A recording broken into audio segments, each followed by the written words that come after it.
اور ابھی خبر یہ ہے کہ پاک فوج عوامی خدمت میں پیش ہے۔ راولہ کوٹ میں مفت میڈیکل کیمپ کا انعقاد کیا گیا ہے۔ آپ کو بتا دیں کہ فری میڈیکل کیمپ کا مقصد کالعدم ایکشن کمیٹی کے احتجاج کے باعث متاثرہ آزاد کشمیر کی مقامی آبادی کو بروقت طبی سہولیات فراہم کرنا تھا۔ پاک فوج کے طبی عملے کی جانب سے کیمپ کے دوران مجموعی طور پر 5000 سے زائد مریضوں کو مفت ادویات بھی فراہم کی گئیں۔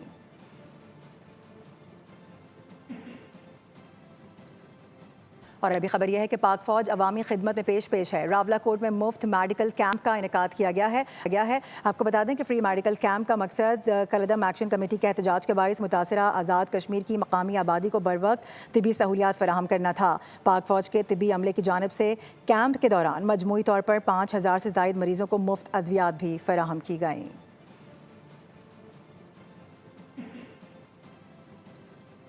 اور ابھی خبر یہ ہے کہ پاک فوج عوامی خدمت میں پیش ہے۔ راولہ کوٹ میں مفت میڈیکل کیمپ کا انعقاد کیا گیا ہے۔ آپ کو بتا دیں کہ فری میڈیکل کیمپ کا مقصد کالعدم ایکشن کمیٹی کے احتجاج کے باعث متاثرہ آزاد کشمیر کی مقامی آبادی کو بروقت طبی سہولیات فراہم کرنا تھا۔ پاک فوج کے طبی عملے کی جانب سے کیمپ کے دوران مجموعی طور پر 5000 سے زائد مریضوں کو مفت ادویات بھی فراہم کی گئیں۔